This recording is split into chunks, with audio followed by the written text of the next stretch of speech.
Hello everyone, welcome back to my channel. I just want to start by saying that I am truly blessed. The love you showered on my very first video, the way you opened your hearts out in the comments, it touched me deeply and I read each and every word. And the most requested topic from so many of you was this one, identity shifting. And here I am, sitting with you again, heart wide open. And I really hope, with all my pure intentions, that I'm able to support you, even if it's just a teeny tiny part of your healing and transformation journey, because you deserve to come back home to yourself. And I am honored to be walking this path with you. So let's begin. Have you ever asked yourself, who am I? Why do I feel like I've lost myself? Why do I keep repeating the same patterns over and over again, even when I really want to change? If you've ever felt that way, please know you are not alone and it's not your fault. But yes, it is your responsibility to reclaim your power back. In this video, I want to speak to your heart. I want to gently walk you through something no one teaches us. How your identity was built, how it broke you, and how you can start again on your own terms and conditions. Because this is the video I wish someone had made for me when I felt completely lost. Why you feel lost? Have you ever felt like you don't really know who you are anymore? Or like you're living someone else's life?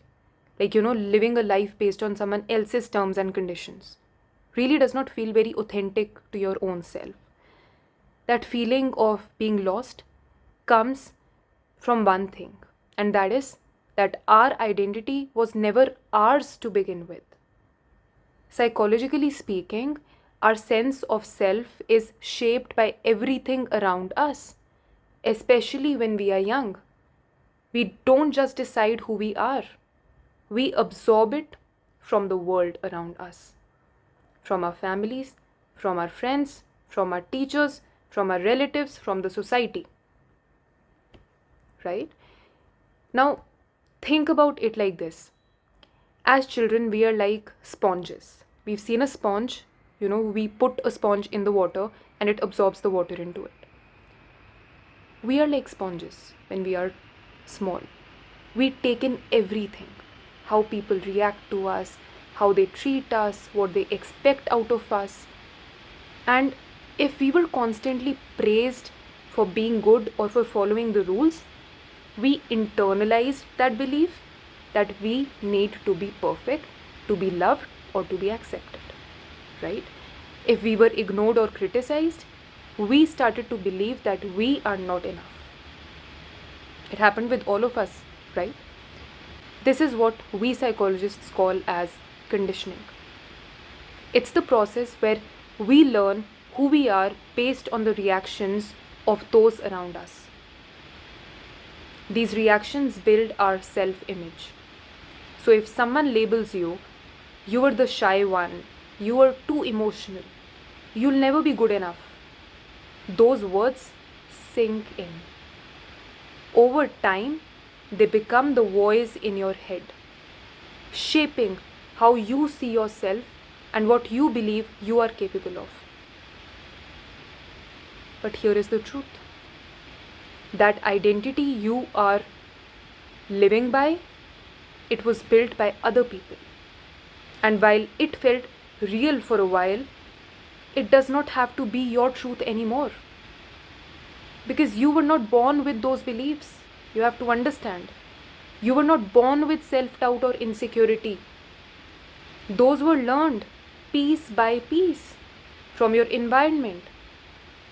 The problem is that we start to confuse those learned behaviors and beliefs as who we truly are.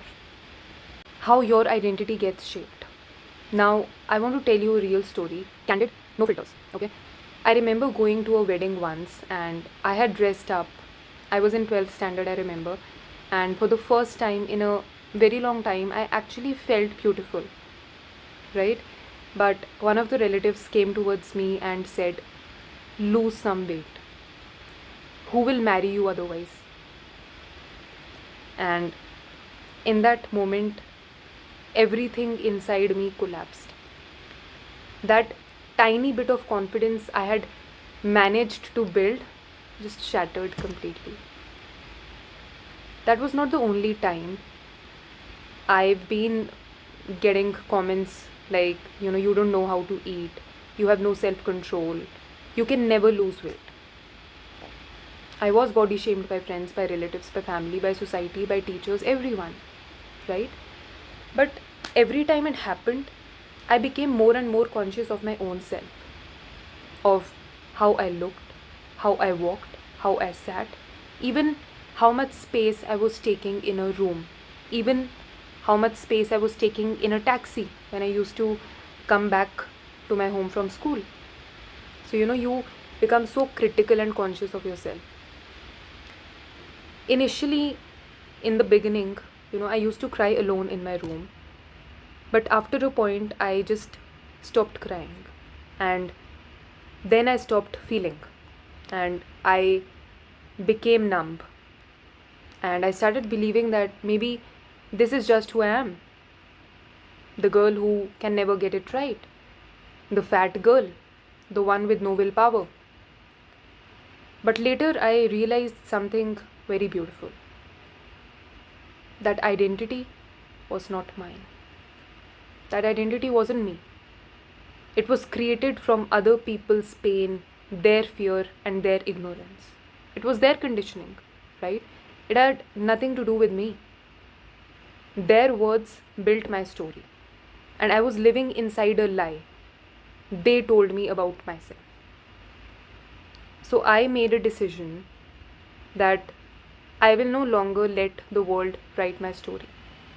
I will no longer live life on default.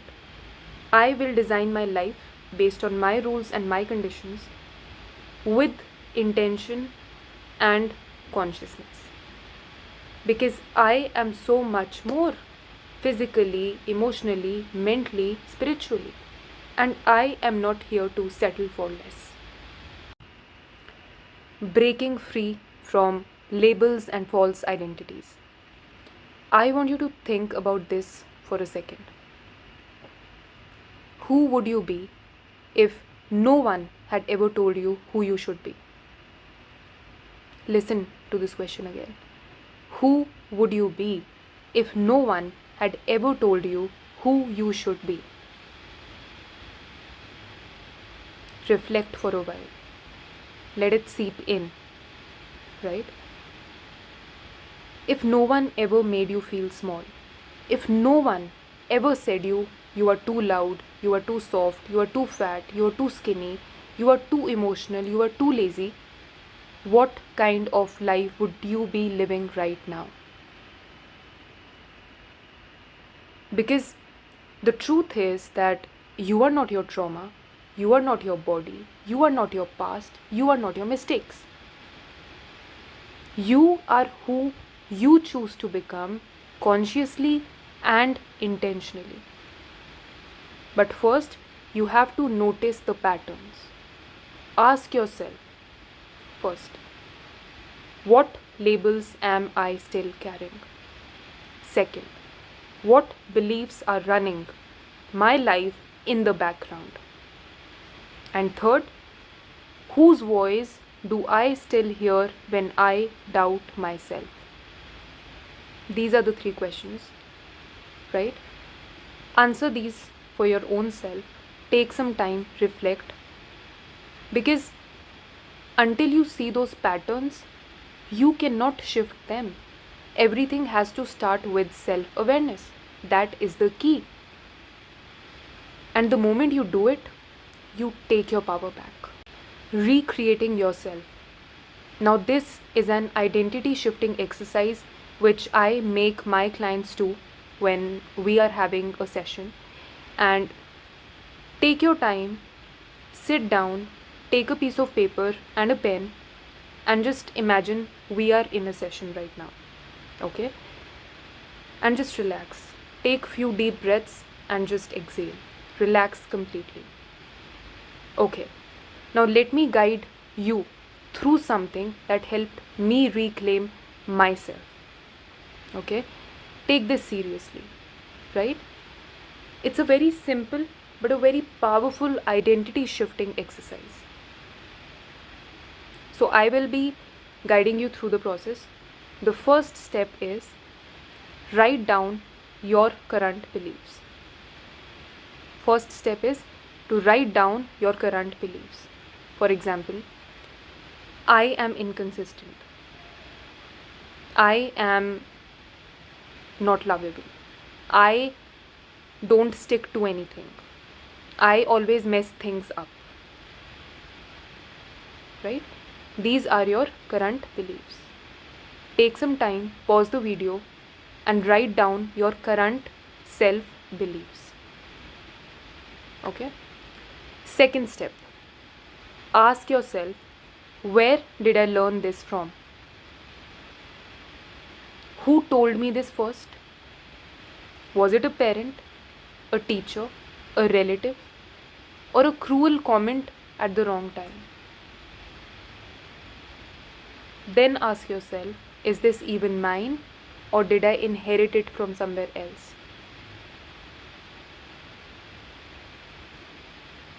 Step 3. Now write the version of you that you want to be. Now, for example, I mentioned that, I am not consistent. Now, to reframe that belief, here in step 3, it would be, I am consistent. Or it could be something else. For example, I am confident and calm. I am worthy of love and respect. I am allowed to take up space. It has to be in present tense. Don't say I want to be consistent. Say I am consistent. Okay? Now, the final and the fourth step. Start acting like that version of you today. Not by pretending, but by showing up one small step at a time. Your nervous system might resist it in the initial phase, and that's okay. If you stay with this, your brain literally starts to rewire. You stop living by default and you start living by design. So, my love, you don't need to prove yourself to anyone anymore. Not to the world, not to your past, not even to the voice inside you that still doubts you. You don't need to carry borrowed beliefs. You don't have to keep living as the version they forced you to be. You are allowed to change. You are allowed to let go. You are allowed to become the real you. And if you are ready to do that, just know I am right here with you. I have walked this path and I promise you it's worth it. Trust me when I say this.